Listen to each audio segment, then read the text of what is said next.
Good morning, entrepreneurs, and welcome to Creative Real Estate Forum. So I thought today we would take a moment and I would share the outline of a deal I'm working on. And the purpose of sharing this video is to illustrate to you how many different ways you can be involved in real estate. Okay? Want to dispel the notion that real estate investing is going to the bank, putting down 20%, buying a house, renovating it, selling it, or renting it out long term. Okay? There are so many different ways, and that's what I love about real estate. It's a very vast and open ocean. So I'm going to explain to you today a deal I am working on. Okay? Earlier this year, or excuse me, we're in 26 now.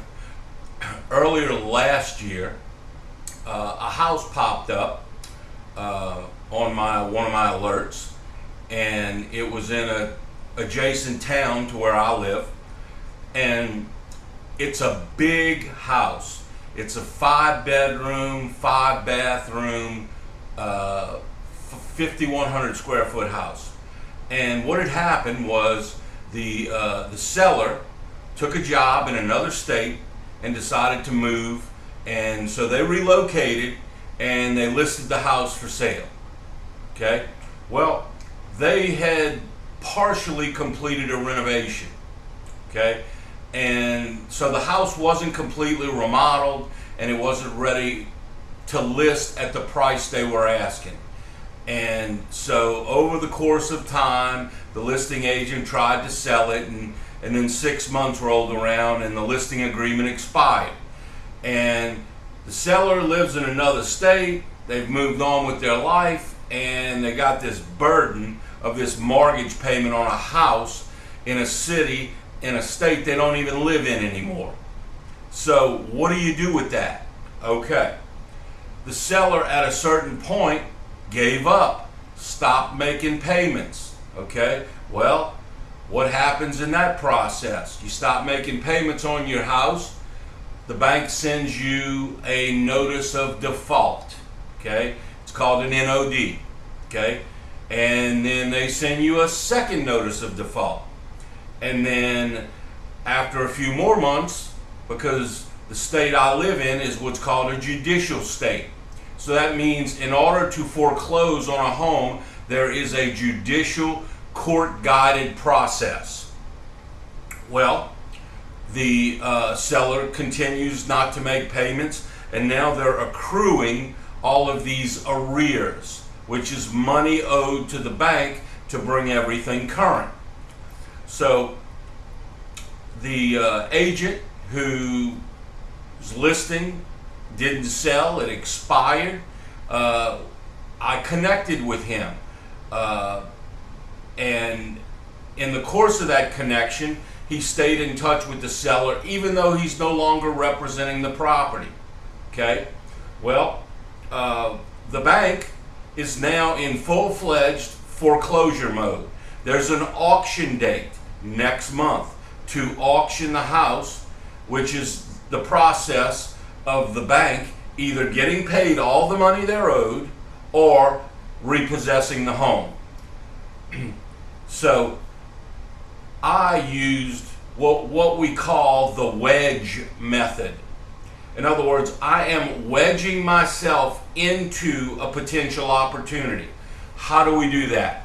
Okay? Well, the first thing we have to do is gain the right, the access. Until the home is auctioned off and the gavel is pounded at the auction, the seller is still in control. He can sell it, he can rent it out, he can go to the bank and clear up all the arrears and penalties and attorney's fees. He still has the right to do all that. So I had to get, in order to wedge myself into this deal, I got what's called a limited durable power of attorney. It's very narrow in scope, but it basically says this: the seller is giving me exclusive and specific rights to act on their behalf. They've already written it off as a loss. The seller, in their mind, they have moved and they're getting ready to take a foreclosure. Worst thing you can do, because a foreclosure stays on your credit report. You can't buy anything. Very difficult moving forward. And a foreclosure will stay on your record for 10 years. Okay? So it's going to hurt you moving forward for 10 years. All right? It's going to destroy your credit. So I have the opportunity to wedge myself into this, help the seller, help the buyer, make friends all over. Okay? I'm even going to pay the agent who brought me the deal originally, and he doesn't have any rights. He's an expired listing. Okay? So I got the signed power of attorney from the seller. Now I have a right to step in and make some moves on their behalf. The first move I made was contacting the bank. Hey bank, you got this foreclosure, okay? It's not completely renovated. You're not going to sell it to a homestead buyer, a retail buyer. Okay, so what do we do with that? All right, well, it's going to be an investor. An investor is going to buy this property and add value to it. And then they're going to sell it for a profit. Okay?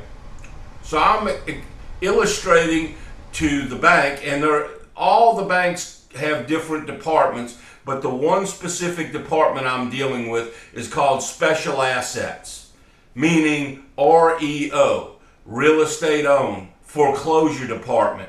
Their job in that department of the bank is to deal with all these problems on assets that are non-performing. In other words, people aren't paying their mortgage, and try to resolve them or send them to foreclosure, get an attorney, which is a trustee, and execute what's called a writ of seizure. Okay? So the goal, the outcome is, for this property, is what we call a short sale. The amount that the sellers owe is so high. First off, no one will pay that for it, that the bank is going to have to concede some kind of a loss. Okay? What we refer to is a short sale.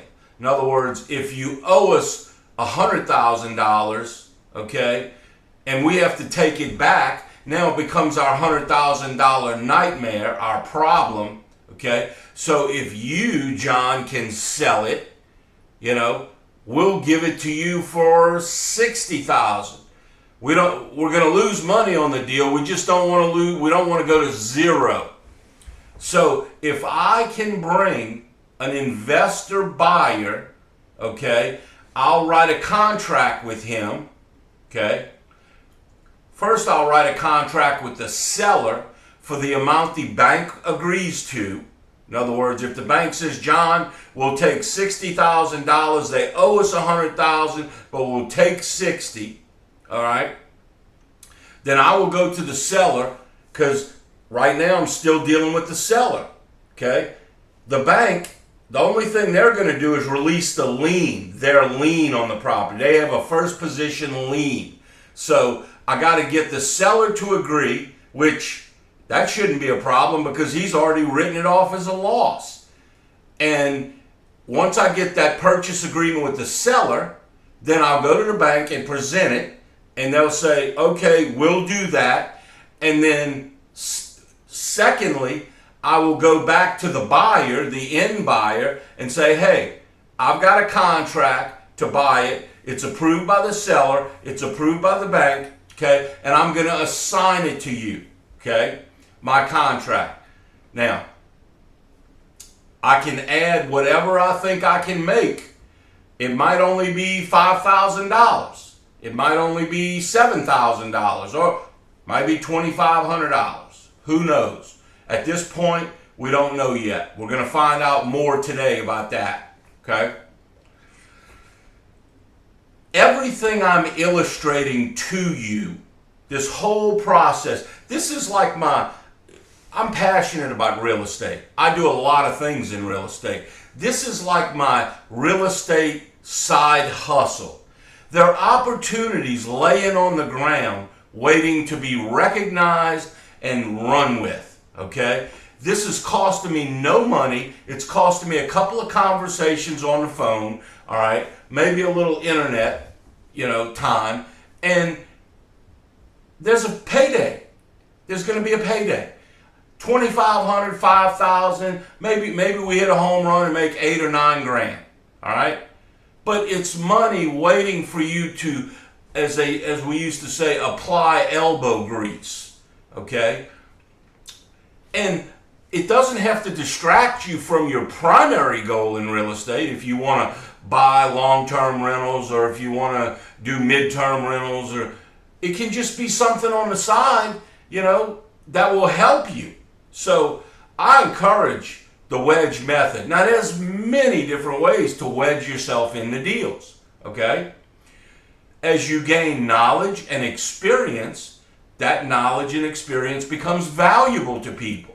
Like, for example, if somebody said, hey, John, we have what we believe is a good deal. I'm like, okay, but we don't know how to underwrite it to see how the numbers really work. And then we don't know all the things to do to close it in order to make it a good deal. Well, I can wedge myself into that deal and say, hey, I'll come in, I'll show you how to underwrite it, I'll show you what the profit is, I'll show you how much money you're going to have to bring to the table, I'll even show you where to get that money.